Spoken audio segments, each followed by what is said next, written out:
Good evening, and everyone, and welcome to the regular August meeting of the Hoboken Board of Education.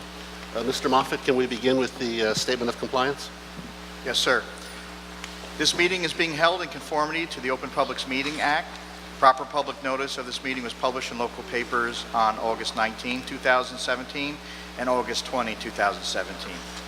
If any board member or member of the public in attendance believes that this meeting is in violation of the Open Publics Meeting Act, the Hoboken Board of Education requests that they make a statement at this time. The board wishes to make those in attendance aware that this meeting is being recorded on video and will be broadcast by the board at a later date on cable television channel 77, FiOS channel 46, and you can access, actually it's on YouTube as well. The full meeting recording will be made available on board docs, which can be accessed through the district homepage.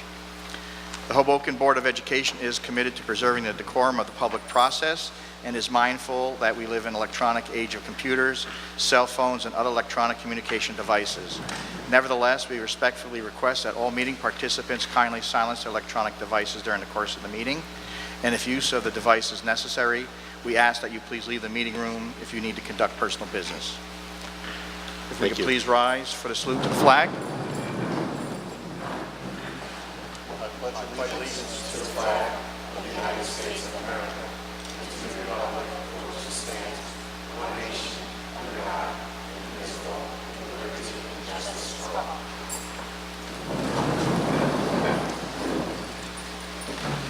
And the roll call, please.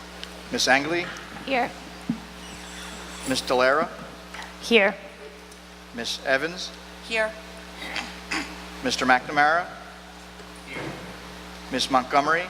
Here. Ms. Sobolov? Here. And Mr. Kleffel. Here. We have a quorum. Dr. Johnson, we'll start with the superintendent's report tonight. Okay.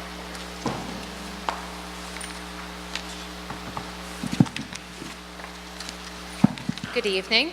As you know, it's the end of the summer, so we're preparing for the opening of the 2017-2018 school year. And this week marks a number of kickoff events. So I wanted to just tell you a little bit about each of the events.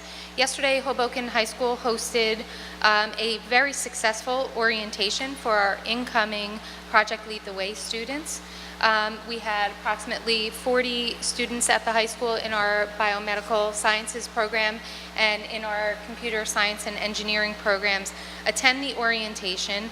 They participated in a full day from 8 in the morning until approximately 7 o'clock at night in a number of activities that ranged from building and constructing different structures and testing weights and density and to actually doing some buoyancy testing in the pool.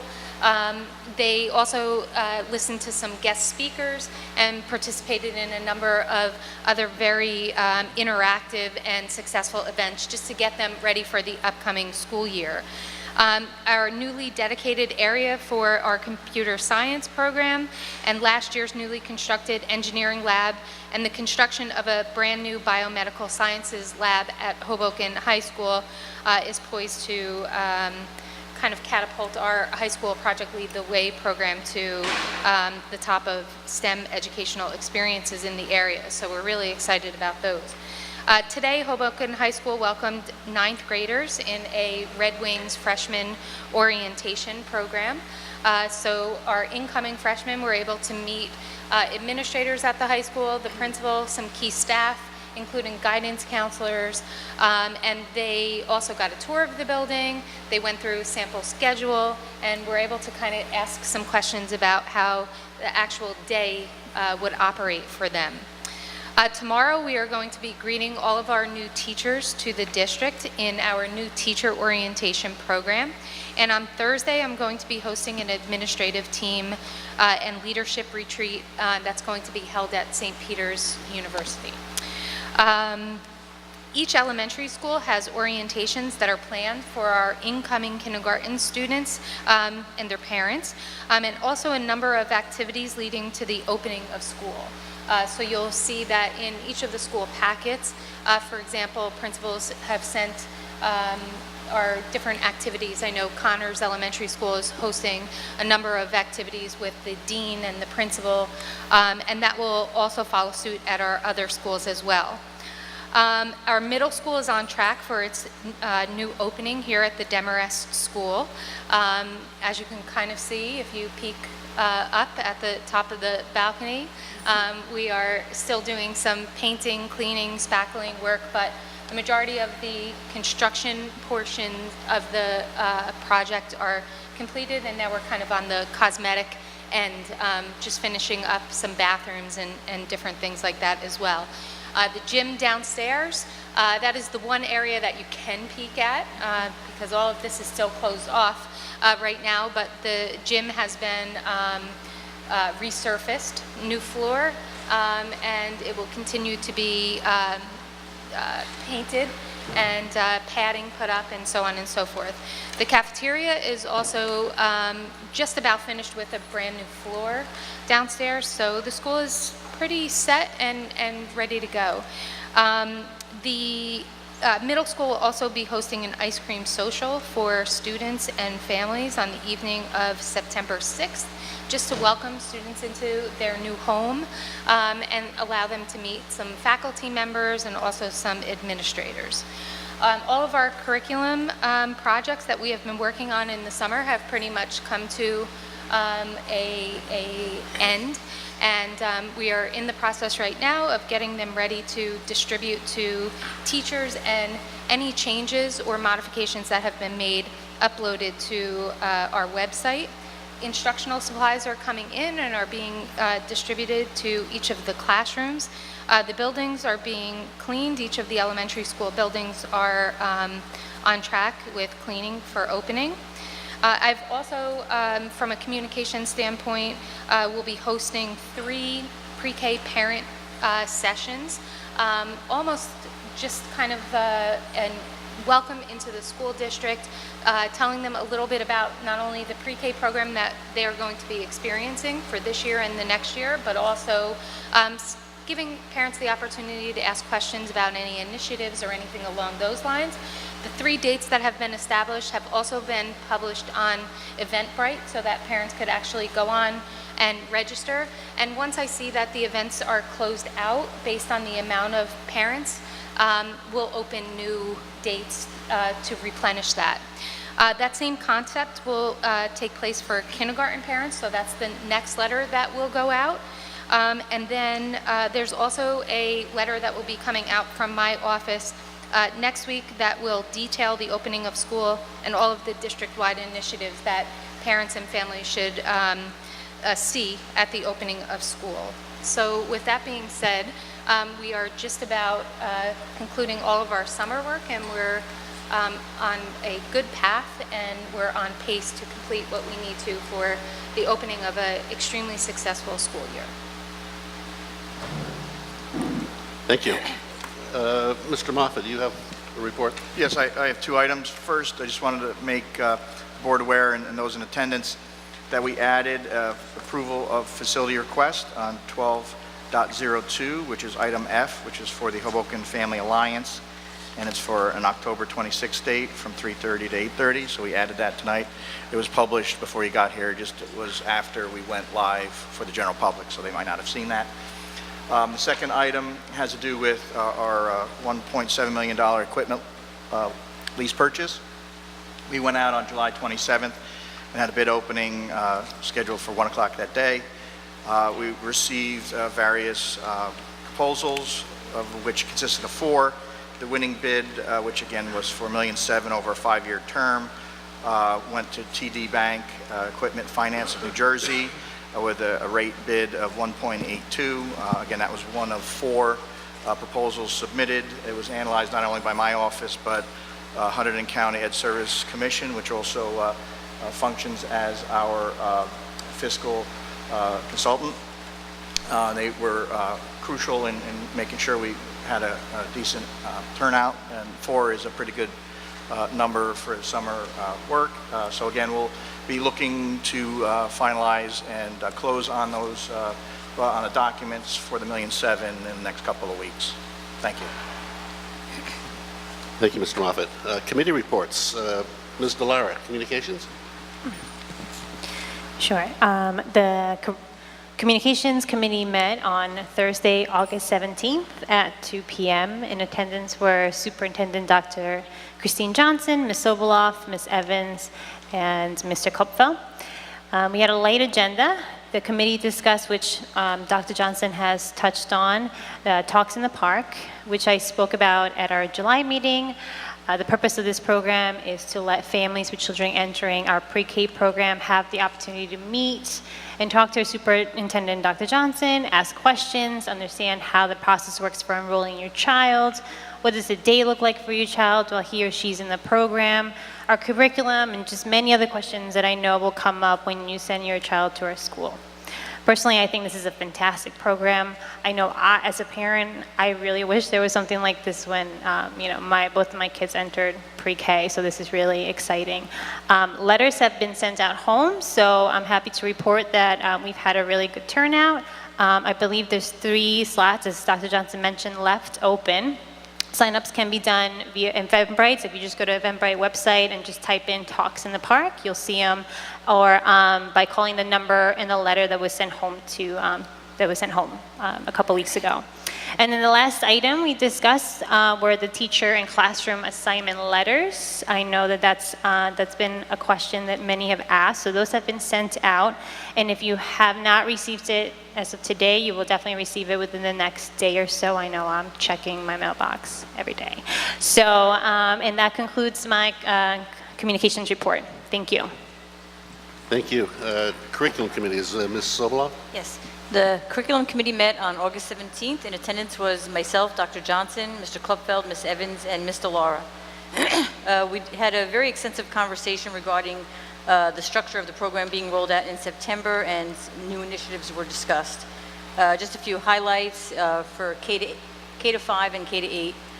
Library media curriculum, digital quotient curriculum, a new social studies, which will include global and cultural geographic awareness, the Mandarin Chinese, a STEAM block, which is STEM, but includes a lot of the arts, art, theater, fine arts, new math curriculum for 6th through 8th, algebra 1 and 2, and geometry, the Trout in the Classroom project, and also a new class called College Lingual, which is kind of a college one-on-one. We'll offer the students to learn all kinds of aspects of college life.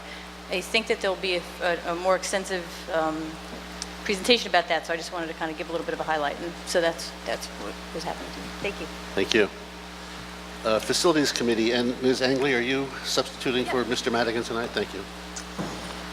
The Facilities Committee met on Thursday, August 17th at 12 p.m. In attendance were Mr. Callaghy, Mr. Madigan, Mr. Klupfel, Ms. Sobolov, and myself. The committee discussed item 12.02, which is the facility requests for ABL and Zog Sports, in addition to the HFA that Mr. Moffett mentioned this evening. Other items that were discussed, we discussed the flood zone variance regarding Demarest. City officials have sent a letter to the SDA supporting the flood zone variance needed. We also discussed the summer projects, which Dr. Johnson went into detail in her report. Things are moving along and ready for school to open. We discussed long-range planning. A subcommittee will meet in September to discuss the long-range facility needs of our district. We also discussed our FEMA correspondence regarding the Connors flood mitigation, and this is related to flood doors that are necessary, that we see necessary after Hurricane Sandy, but we're going back and forth and appealing their rejections for the amount that is necessary to spend on those doors. And then we had one personnel issue that Ms. Evans will discuss in her governance report. And that's it. And you can keep going with finance. The Finance Committee met on Tuesday, August 15th at 7 p.m. In attendance were Dr. Johnson, Mr. Moffett, Mr. Klepfel, Mr. Biancamano, Mr. McNamara, and myself. The committee reviewed all agenda items and recommend all for board approval. We discussed tuition contracts, which is item 10.06. All of the contracts on this agenda are contract renewals. There are new contracts, but we did discuss potentially some new contracts that may be coming into play. 10.07, approval of contracts. Just wanted to point out items lettered N and O. Those are for Catapult Learning. Those are pass-through dollars. The district acts as the middleman. So there is money that's received from the state and from a federal grant that the district basically takes in and then pays out to the non-public schools in Hoboken. We also discussed the food service program. The district made $30,000 in revenue for the school lunch program last year. The evening meal program broke even. At the end of June, there was an unpaid balance of approximately $50,000. In just 1 month or a month and a half, the district collected $10,000 of that. So the administration will continue to collect and hopefully collect more than that from the families that are due. We discussed the equipment lease that Mr. Moffett also touched upon, and that will be financed through TD Bank, as he mentioned. And that's it. Thank you. And finally, the Governance Committee. Ms. Evans? The Governance and Personnel Committee met on August 17th at 6:30. In attendance were myself, Ms. Montgomery, Ms. Soboloff, Mr. Klupfel, and Dr. Johnson. We reviewed all agenda items on the agenda tonight and recommend all for approval. As the superintendent mentioned, most items have to do with finishing up a few things over the summer, and then the most have to do with preparing for the upcoming school year.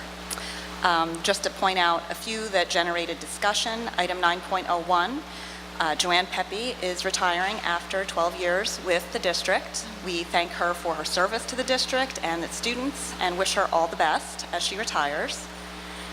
Item 9.03, this is the appointment of early childhood supervisor, and we've crossed a threshold with the number of students we have in the pre-K program, so the state requires us to add this position, and you'll see on the agenda item that it is funded by the grant. Items 9.07 and 9.08, we're approving new substitute teachers and returning substitutes for the upcoming school year. At the June meeting, I'd mentioned that the superintendent was conducting an analysis of the cost of how we staffed the substitutes this past school year versus previous years. And in the past, what we had done was kind of done the traditional approach where you use a subservice and start calling around in the morning. And for a variety of reasons, especially in Hoboken, that can lead to, challenges in getting coverage. So we tried a new system where we booked the substitutes in advance based on an analysis of the needs of the building. So we, arranged for in advance who was coming in. So one of the questions that came up was like, how did that compare? And the superintendent did find that the system we used last year did cost about $35,000 to $40,000 more, but it was well worth it given the much better coverage we got and also the quality that we were getting in the buildings. So we're going to continue with that this year. Item 9.10 is an HIB self-assessment grade, and this is an assessment that the state requires that we do by building, and we approve it at this time every year. And last, but certainly not least, item 9.18, having to do with the superintendent's contract. We are rescinding Dr. Johnson's 5-year contract that would have expired in 2020, and we're replacing it with a new contract that will expire in 2022.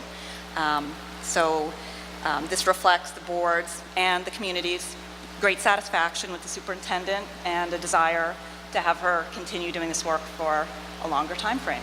So very exciting news. And that concludes my report. Thank you. You know that I usually don't take the opportunity of the President's report to say much, so you'll indulge me for a few minutes here. I'm going to take everything I never said and say a couple of things now.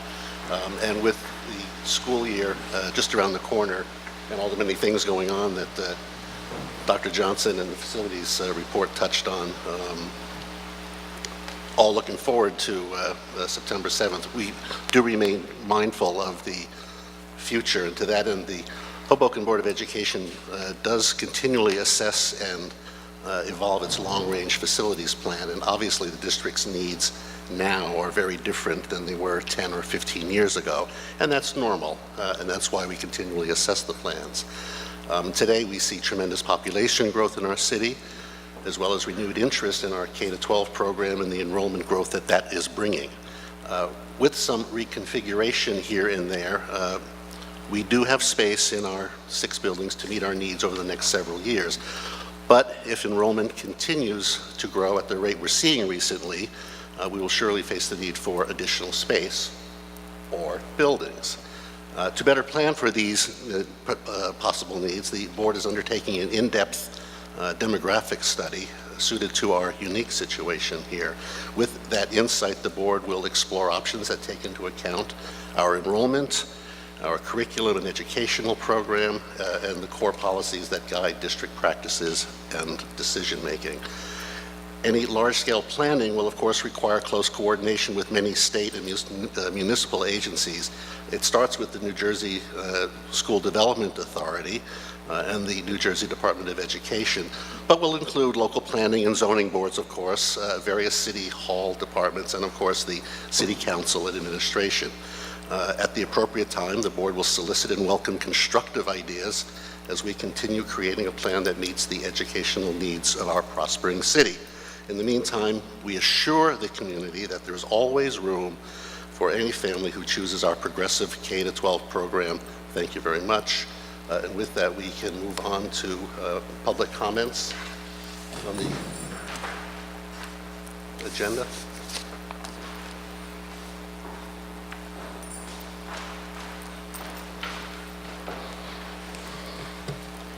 There are no speakers signed for either portion. Okay, thank you. I should give the board members opportunity to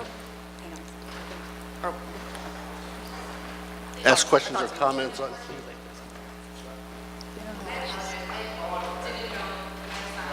Agenda items, or?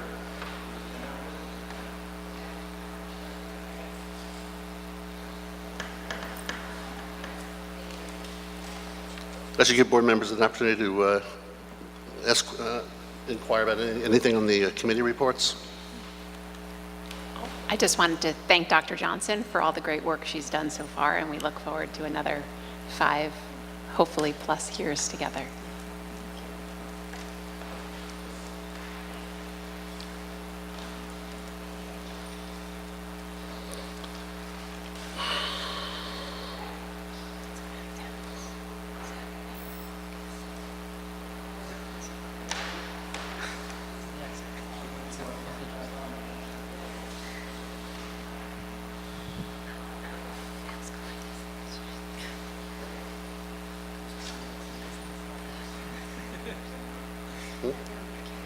Let's do after the vote.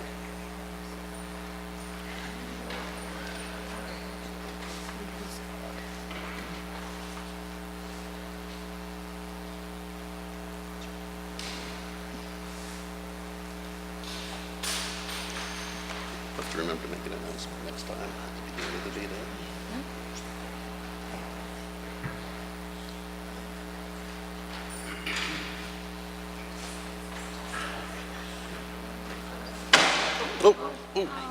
Hi, it's okay. You okay? Yes, thank you. I'm Molly Wilson. I'm with the HFA, and we're just here to represent the All Schools event on October 26th. I'm not sure what else I'm supposed to say. You would like us to? Oh, approve it. I'd like for you to approve the event on October 26th, please. And I actually just just would like to add in, Molly and I have kind of gone back and forth by email, trying to establish a date for the event. And last year's event, I thought, went extremely well, so I'm glad we were able to come up with a date. Yes. We are thrilled to be able to host the HFA once again. Great. And if there's anything at all that we can do to help you in your planning process, setup, et cetera, we're all here to help, and we look forward to participating in the event as Great. well. Thank you. Thank you.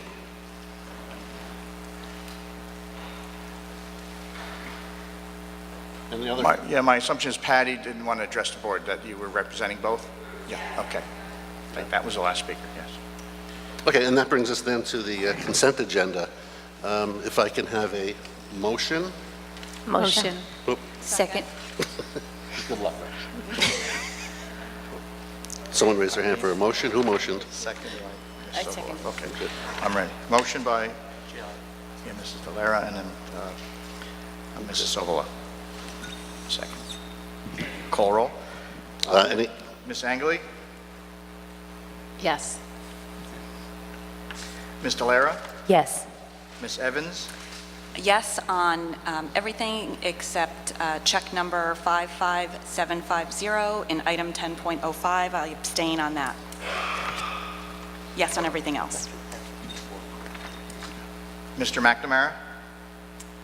Yes. Ms. Montgomery? Yes, and I'd just like to also echo the admiration of Dr. Johnson's hard work and commitment to the students, the families, and the community and the teachers. I'll stand no longer. Thank you. Ms. Sobola? Yes, and abstain on check number 55750 in item number 1005. Duly noted. Mr. Cluffell? I need to abstain on item 10.05, check number 55750, and I would vote yes on everything else. Motion's passed. Motion passes.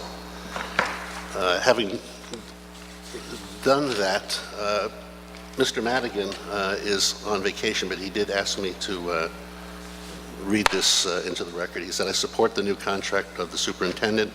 I feel Dr. Johnson has done very good work in our district, and I look forward to working with her and the board members for the children of Hoboken." And I believe you have a comment? That's longer. It's from Peter I Biancamato. would believe that. When Dr. Johnson first became superintendent of the Hoboken Public Schools 2 years ago, I stated many reasons why she would be the perfect person to lead our district. One of those reasons was Dr. Johnson's commitment to signing a 5-year contract after the revolving door of superintendents that had preceded her appointment. Dr. Johnson has proven that she is the educational leader the Hoboken district needs. She communicates directly and honestly with people from all parts of our city, and she holds high standards for the education of all. Students, parents, staff, community, and board members may hold different opinions on issues, but we are united in our respect for the work that Dr. Johnson is doing as a leader of our schools. We always need to be cognizant of how taxpayers' money is spent. As a fiscally prudent member of this board, I especially appreciated the cost-saving initiatives that Dr. Johnson has created. With this said, I wholeheartedly approve the contract extension on the agenda tonight. Dr. Johnson is worth every penny. Yours truly, Peter Biancamato. Thank you. Now we have public comments on agenda and non-agenda items. Mr. Moffett? We have 3 speakers. The first one listed is Katie Fernandez. Katie? Oh, there she is. If you're new here, we have, you'll see it on the, well, it's no longer there. We have 5 minutes. You have 5 minutes to speak. Please address any comments to me and refrain from addressing any comments to other board members or asking questions. Okay. Thank you. Good evening. My name is Katie Fernandez, and I am the new head of Children's Services at the Hoboken Public Library. I just started this month in August, and I wanted to take this opportunity to introduce myself to you tonight. I look forward to working closely with the Hoboken School District.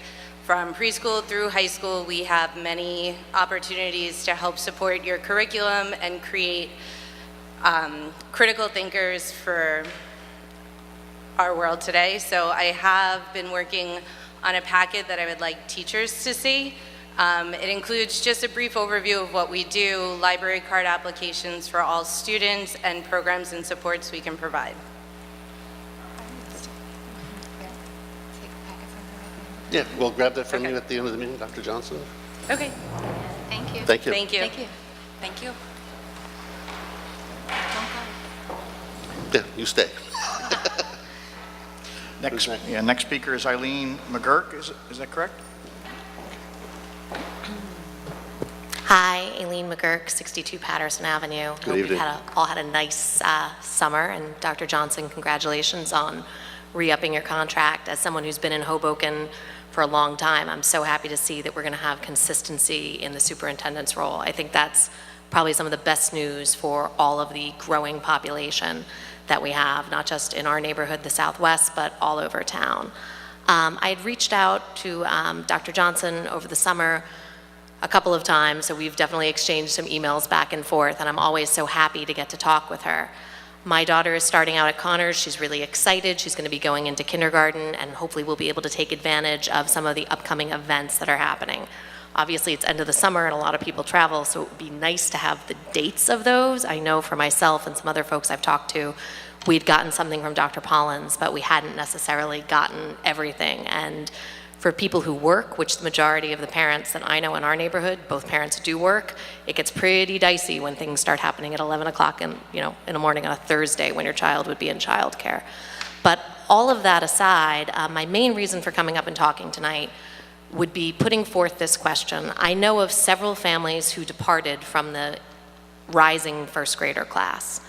And I hope that there have been discussions, and they've departed for other district schools, around exit interviews, finding out why those families have chosen to move on, and addressing their concerns.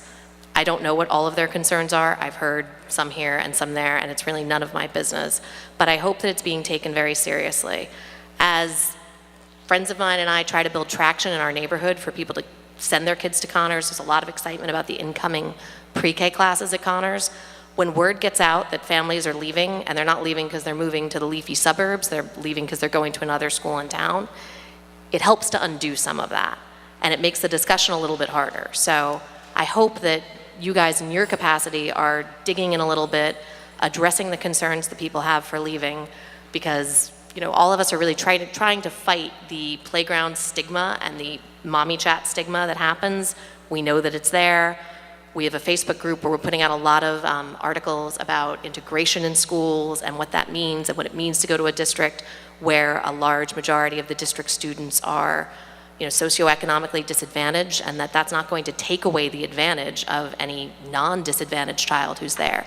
So I think from a parental standpoint, a lot of the folks in the Southwest who've invested in Connors and have their kids continuing are doing their part to change that conversation. I just really hope that it's happening on the district part, because there are a lot of people in our neighborhood counting on having their kids there in the next couple of years. And the most that we can do to keep that excitement and enthusiasm going is really going to be better for everybody. We did an informal survey. We had 33 respondents from the Southwest neighborhood, from folks as north as 5th Street and as east as Grand. There were 51 kids from those 33 respondents. The median age was 3 and the average age was 3.4.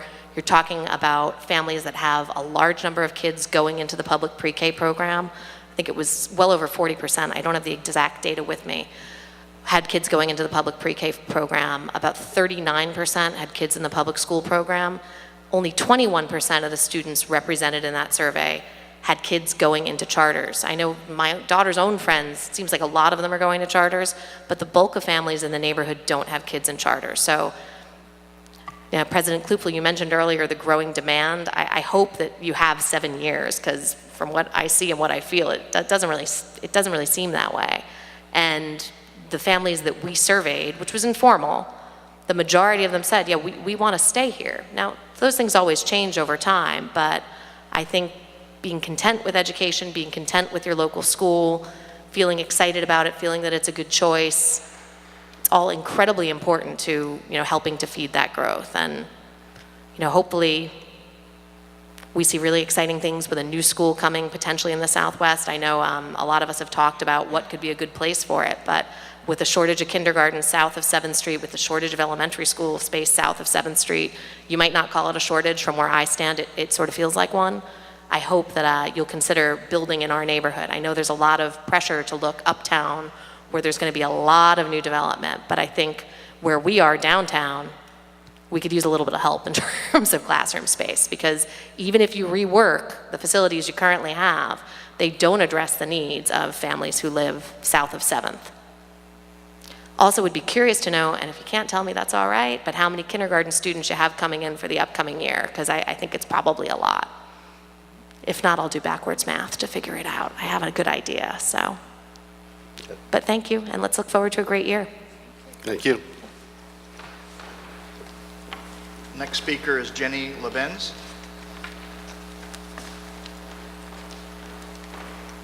Hi, Jenny Lebenz, 613 4th Street. Good to see you all again. This summer, earlier in July, my daughter, who's going into first grade at Connors, participated in the theater program at the high school, which was outstanding, with Miss Miller and Miss Trina. And it was then that I learned that, in fact, the kids from Brant and Wallace know those teachers from throughout the year because there was a theater program there. So I wanted to, I know this isn't really Q&A, so I guess I suggest or hope that there's plans for a theater program to come to Connors in the interest of equity throughout the schools, which I know has been a priority. It's a wonderful program. It does great things for the kids. It was really incredible to have our daughter participate. I also, on the same note of equity throughout the schools, I heard last time, and it was mentioned again this time, a Mandarin program, and I don't remember which of the schools, or if it's both Brant or Wallace, but there isn't one at Connors, so am I mistaken? Yeah. Oh, there is one at Connors. Yeah. Oh, super I'll duper. address a couple taking of notes. those. Yeah. Okay. I'll address those. Retracted. Thank you very much, and hope you've had a good summer. Thank you. That was the last speaker. Did you want to say? Yeah, just let me just address a couple quick things. So in terms of Mandarin Chinese, just to give everybody an idea, the plan that we're rolling out for both world languages holistically is that our students have had Spanish from kindergarten through 8th grade, typically in the district. So this coming school year, what we are doing is we have, world language has always been what we would consider a related art. So students would either have it a day a week or 2 days a week as an introduction to some conversation and some culture and traditions and things like that. Even at the middle school level, the students never had a full year of world language. So based upon parent input and also our world language teachers, as well as our commitment to exposing kids to languages other than English, we are going to be rolling out full world language classes at the middle school, meaning that they will have them for the full year and they will have them 5 days a week. So just like they would have math and English language arts and social studies, they will also have world language. At the middle school level, they do have a choice between Spanish, French, and Mandarin Chinese. And then because we're introducing Mandarin for the first time, and because we know that the middle school, we will continue to allow children to have this choice, we are going to be introducing our 6th grade children also to a full year of world language. But as an introductory to the middle school, they will be taking a semester, a full semester, like they would at the undergraduate collegiate level or in some high schools as well in Mandarin, and then a full semester in Spanish. So we have spoken to supervisors, world language supervisors from other school districts to determine that this would be a potentially good path. But because our students have only been exposed to Spanish on the elementary school level, all of our students in 5th grade district-wide will also be exposed to Mandarin Chinese. So Connors Elementary School and Wallace Elementary School, as well as Calabro, will be exposed to it at the 5th grade level, and each year we will bring it down one level. So every one of our elementary schools, as well as the middle school, will be exposed to Mandarin 5th grade, 6th grade, 7th grade, and 8th grade. In terms of theater programs, just to make sure everybody is clear, we do not run theater in Brant and Wallace. We have a theater teacher who's part of the preschool program and is funded through the preschool program. Because there are 28 sections of preschool at Brant, and because Brant School was the school that used to have the Board of Education sponsored classes, teachers were Board of Education teachers in 13 of those classes. What that means is that from a contractual perspective, teachers needed preparation periods and common planning periods. So as a result of that, in the preschool program, the theater arts teacher was hired to cover preparation classes and to deliver theater arts education for preschool children in the 13 Board of Education classes. So it was not delivered in Wallace Elementary School and not Calabro or Connors. It was predominantly a preschool program to cover for those particular preschool classes. However, in the after-school program, we have run a theater program and offered a theater program through Mile Square Theater to in every elementary school. And I believe, if I'm not mistaken, it may have been Connors and it may have been Calabro that did not have enough children to run the program last year. However, conversely, it was Connors that ran the Mile Square dance program, but we didn't have enough children registered in Calabro to run it. So we do offer the same programs, it's just that it depends where the children are actually registered for those. And in terms of exit interviews, just so the board is comfortable as well as the community, when we do have people leave the district and not move, but actually go to different schools, we do host a number of interviews. There are very few families that leave the district that we don't know the reason why.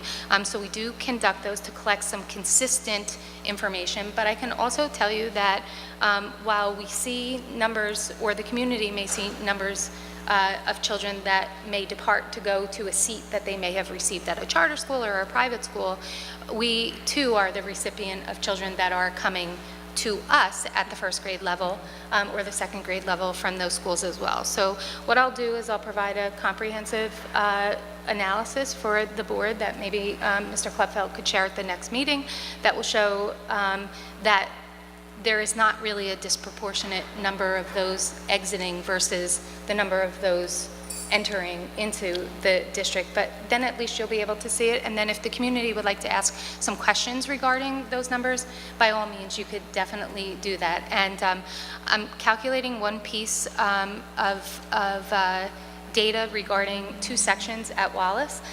So rather than try to calculate it while I'm delivering this at the end of the meeting, I will actually talk to Ms. McGurk about the kindergarten enrollment, but we are over 300 for our enrollment at the kindergarten level for this year. Thank you. Any final board comments, questions? Our next meeting is a quick turnaround. It's Tuesday, September 12th. So I'll see you then. And can I ask for a motion to close? Motion. Second. All in favor, say aye. Aye. Opposed? Meeting adjourned.